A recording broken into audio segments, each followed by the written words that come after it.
for a few more technical questions, maybe. Questions. Right. Okay. Then we see what we can do. Right. Well, the first one is a little bit in two parts.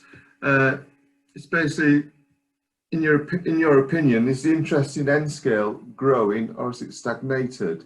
And then on top of that, over the past year, we have seen an increase in participation in the hobby. As we get back to some form of normality, do you believe the increase will be sustainable or will they all drift away? Right. Well, the first question about N-Gage and the popularity.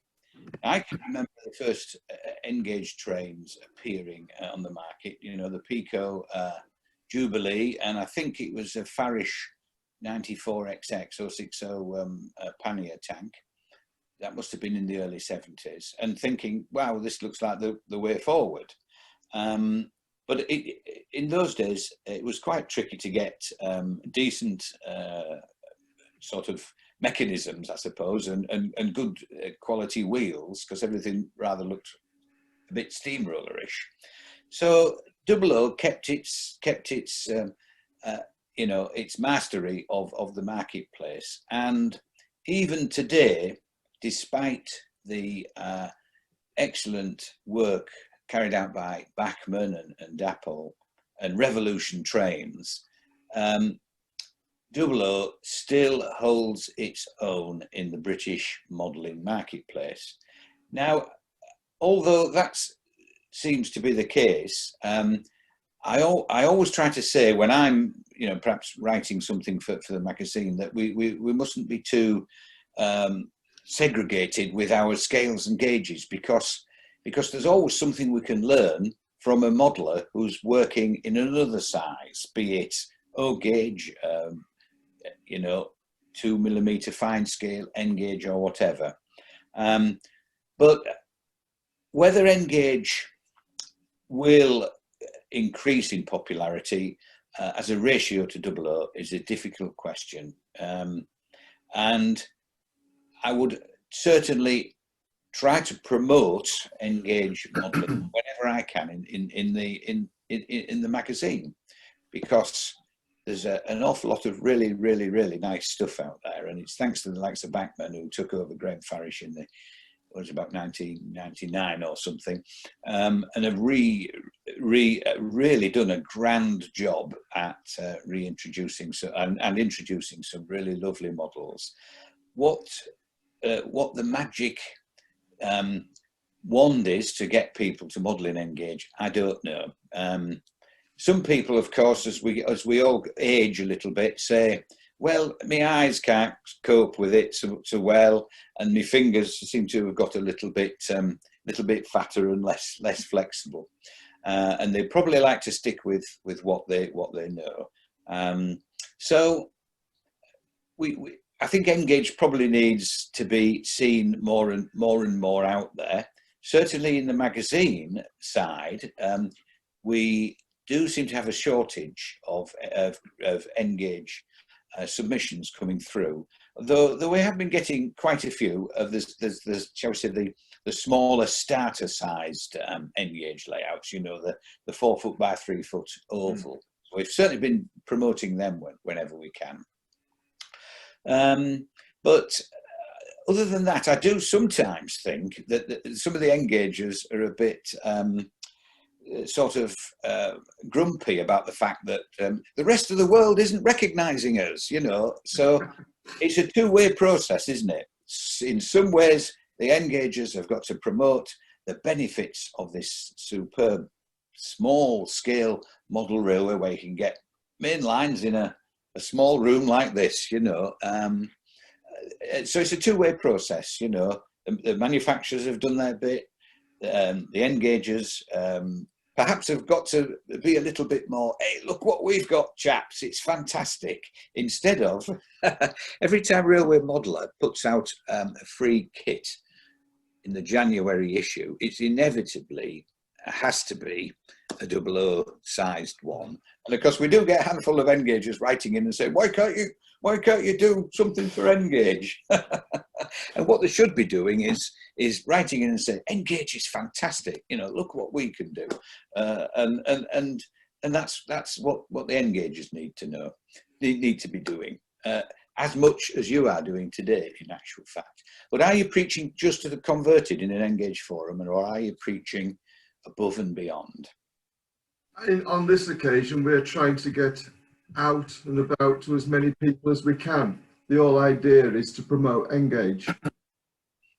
Yeah, good, right. Yeah, so at least you're on the right track, aren't you? If you pardon the pun in that sense. Yeah.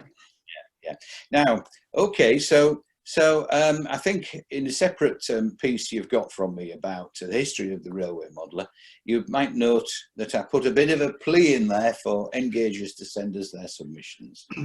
Yes, please.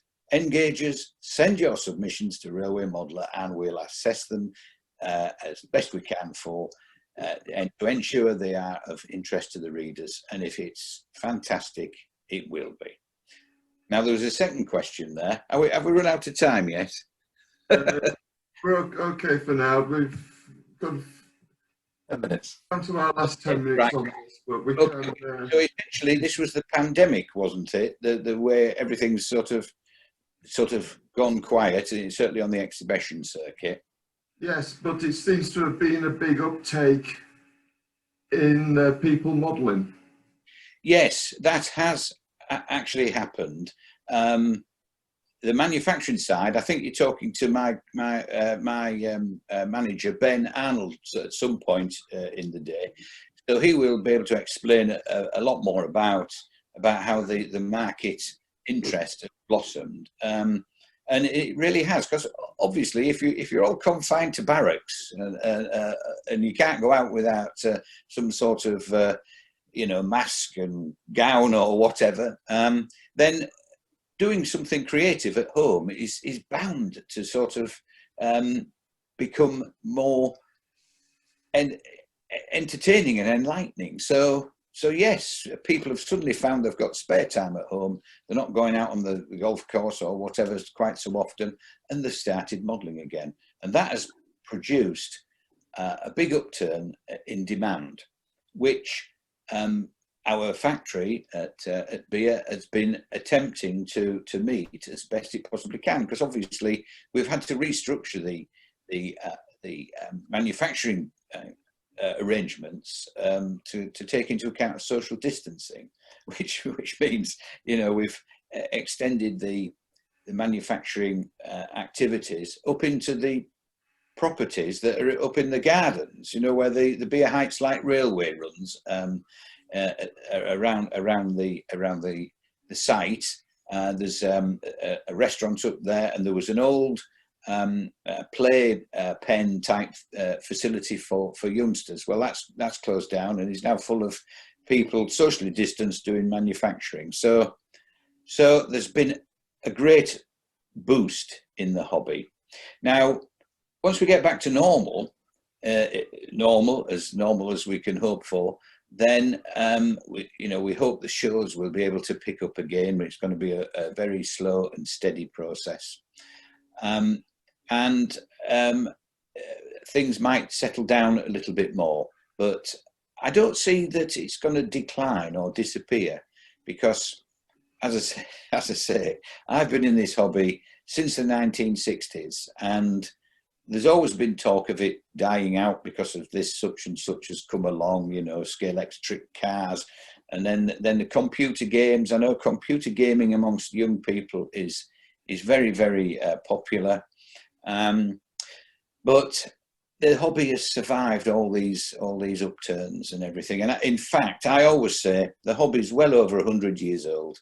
It survived the arrival of TV. It survived the arrival of computers, and it's still doing very, very well. It's a fantastic creative activity that gives you a sense of fulfillment when you've got a lovely model, and it's always going to be out there for us humans to exploit our talents, skills, dreams, and aspirations. So, yeah, there is an upturn, and whilst it might not continue growing, it's not going to die off. That's my view.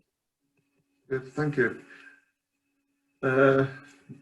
Second question is, do you think it would be good for the major manufacturers to return production to the UK? Right, I've spoken to Simon Kohler of Hornby, of course, and his view is that he doesn't think it can possibly happen in the foreseeable future.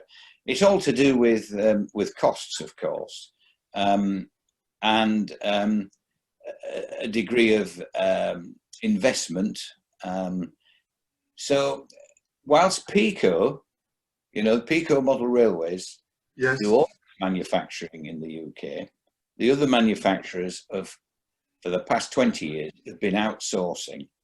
Now, you must admit that technology must have played a big part as well, insofar as, moulding technology and painting technology, all those things have improved. And now all you need is a man with a CAD program, or he can design the model, send it off to China or wherever, and lo and behold, it comes back with an engineering prototype sample, which we can pull to pieces, which we seem to do these days. That's not right. That's not right.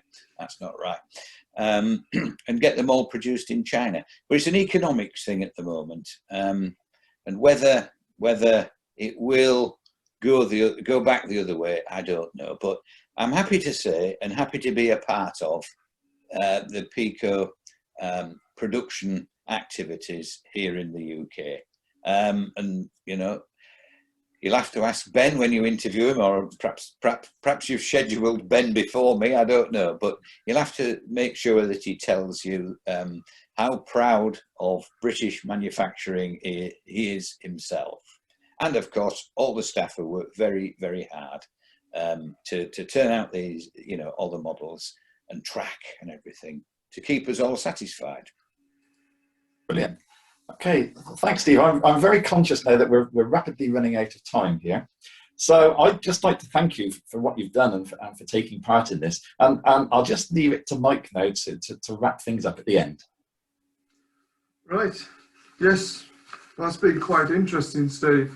And we are very grateful for you to join us today, and look forward to developing some relationships in the future. And I'm sure we've got plenty of engaged layouts for you on the forum. So I know you've already featured 2 or 3 that I know of, and I don't think it'll be long before you get some more. That's really good to hear. Now, just a short word insofar as, because I'm approaching my 67th birthday.